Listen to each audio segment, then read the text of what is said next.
Smooths, and thank you so much for joining me back here. Today I'm going to do a tag by one of my great friends. Jo loves to read. She created this tag herself. It's an original tag, and I will link her down below. Go give her some love. She's awesome. She's so sweet. She's great. She created this tag because she recently had a son. So she is now a parent, and she knows that I also have children. I have 2 young children. If you're new here to my channel, Sam he just turned 3, and Ellie is 1, and they are the light of my life. I love them. I stay home with them. That's what I do. So Jo has made this tag. It's called I'm a Parent Reader Tag. So it's just talking about your reading habits as a parent with children. Question number 1, how many kids do you have and how old? Oh, I just answered that. Feel free to share any other information you're comfortable with. Like I said, I have 2 kids, Samuel and Elowen. We call them Sam and Ellie. Sam is 3. He's currently at school. He's in preschool. Ellie is 1. She is so full of personality. I'll just have some pictures going here so you can see. We do want more kids.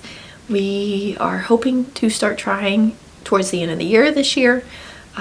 We want at least 1 more, maybe 2. I know we want at least 3. I don't know.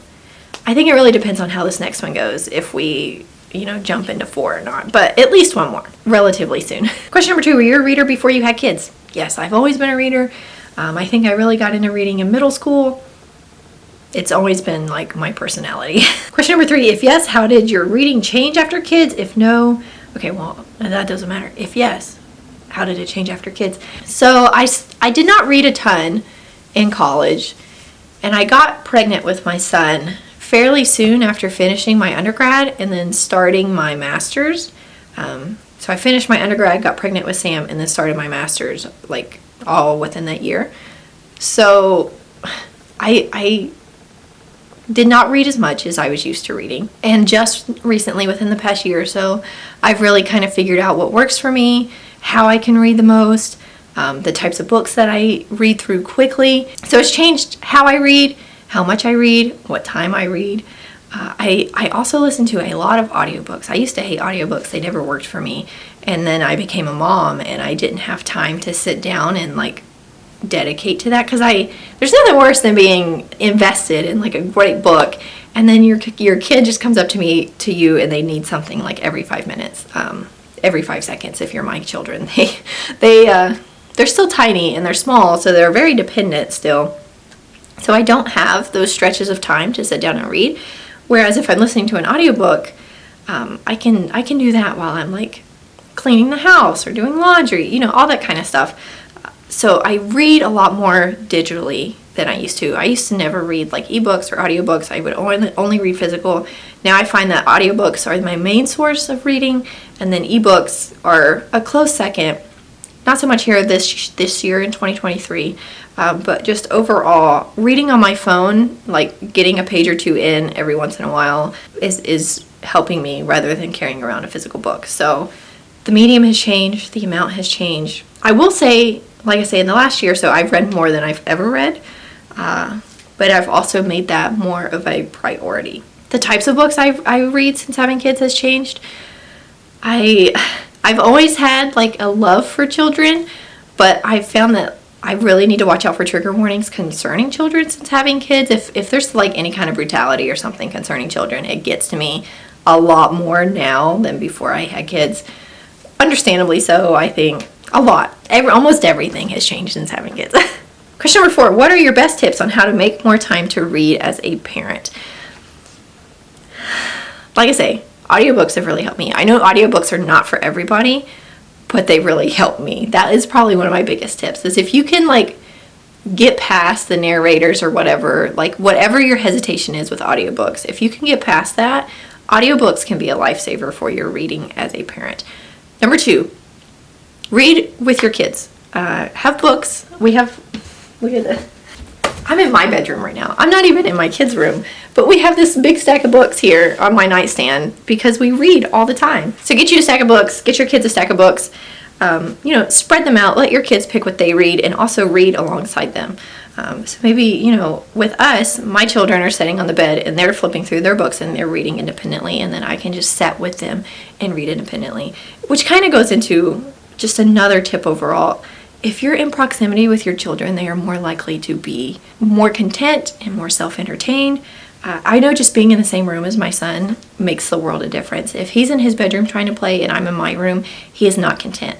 But if he's in his room playing and I'm just like standing in the doorway, he'll play for like 30 minutes by himself. So just being close to your kids. If you go outside, I bring a book when my kids are playing outside. Read at night is when I do it too. I read like a chapter before bed every night. That really helps me get through some books because it takes like 10, 15 minutes. I'm sure you would spend 10 or 15 minutes scrolling on your phone laying in bed before bed. So if you just switch that for reading, that can also help you read more as a parent. Really just make it a priority. If you want to read, spend your time reading. Don't spend it on social media.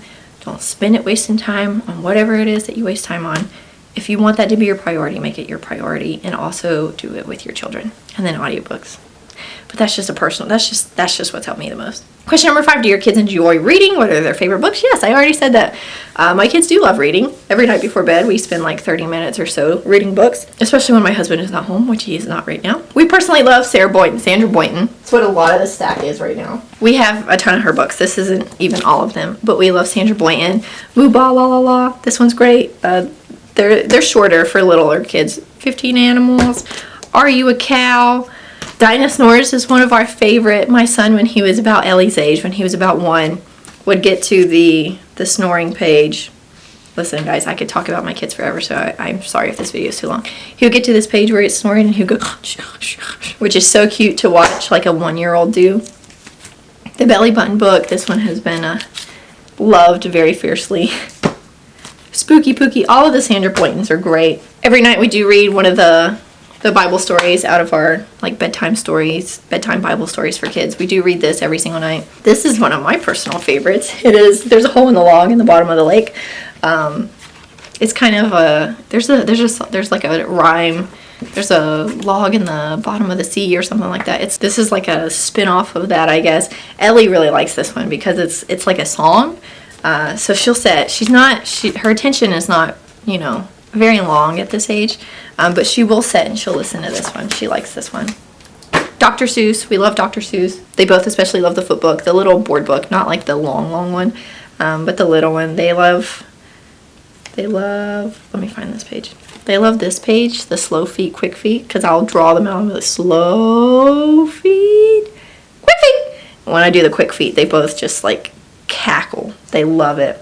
My kids just love reading. Rhyming stuff, mostly. Sandra Boynton, Dr. Seuss, any kind of songy thing. I could sit and talk about kids' books for a while just because we read so many of them. Question number 6, what was a childhood favorite of yours? I have the series downstairs. I'm not going to go get it. But Lemony Snicket's The Series of Unfortunate Events. I love this one. I bought them and read them again as an adult. I want to read them to Sam when he gets a little bit older. They're kind of dark, so like I don't know when that should be. Maybe when he's like 6 or 7, maybe. I don't know. We'll gauge his maturity level, but these are some of my favorites. I love them. And when I think of like childhood reading, these are what come to mind. Question number 7, recommend a children's book including brief description and age range. Any of the Sandra Boynton books, like I say, but they are for young children. So like newborns. Sam still likes them. Sam is 3. I'd say maybe 3 or 4, up to 3 or 4. Like I said, he still likes them, but he's getting old enough now to where his attention is kept for longer books as well. I went and rated Sam's bookshelf. The Llama Llama books are also some of our favorites. Sam really likes both of these. He loves Llama Llama. He loves this page where he's hiding. This one has been dearly loved, and Ellie has ripped it in multiple pages. Sammy loves this page where Llama's hiding, and Sam will like pull his cover up and act like he's Llama along with him. It's so cute. Llama Llama's great. Ellie is probably too young for these. I would say like 1.5 to 4 maybe. Again, they are a bit longer, but they rhyme, so it kind of keeps their attention a little bit more. And then this one is going to be my last one, the Big Blue Book of Beginner's Books. I know there's a few of these. We only have this one. There's like a, I don't know, like a yellow one maybe and a green one. I don't know. A red one maybe. I don't know. There's a couple of these. This is the one we have, and we love it. Sam is just now getting old enough to like keep his attention throughout the duration of one of these. He did really like this one when he was a baby. Put Me in the Zoo. He liked this one when he was a baby, like even younger than Ellie. He would sit and really listen to this one. But all the other ones were kind of too much for him, I think. But we do. There's like 4 or 5 stories in here. 6. There's 6 stories in here. So the big Dr. Seuss books, They're not actually written by Dr. Seuss. This is P.D. Eastman wrote most of these, and then there's like 2 by other people, but it's a collection of books. We love this one as well. Number 8, share a bookish memory you have as a kid. I remember, I don't know why this is what's coming to my mind, and it wasn't really a kid. I'm going to share it anyways. I'll share 2. When I was in high school, I was a freshman in high school, I remember sneaking books like under my desk to read them, and it was the Trill series by Amanda Hawking. I have them downstairs. I still have them. I would like to reread them as an adult, but that's besides the point. I remember being so engrossed in these, and it was like the first good fantasy I'd read in a while, and so I was just like hiding it under my desk trying to read it during class one day. The only other memory I have when I was reading as like a little kid, my dad did not finish school. He dropped out in middle school, and so he was very adamant that I do well in school and that I finish and that I like get my education and all that kind of stuff. And as the firstborn, I guess he was really like focused on that for me, not so much my brother for some reason. So I remember him making me stay inside to read and like do my alphabet and stuff like that, while my brother and my cousins and stuff were all allowed to go outside and play, and I was so upset and mad. That's the only real memory I have of this. Otherwise, thank you guys so much for watching this video. If you liked it, be sure to subscribe down below and leave a comment. Let me know if you're a parent down below. It says to tag a parent. If you're a parent and you want to do this, absolutely go do it. Check Joe out. I'll try to link the questions down below as well. If I remember, I'm terrible about remembering to like do my description box. And you're a mom now if you want to do this tag. It's pretty fun. Although Seb is still little, so I don't know. I know I didn't have a groove when Sam was still that little. Anyways, you guys are awesome. I'm so thankful for you, and I'm blessed to have you here on my channel. And we'll be back here next time. See ya!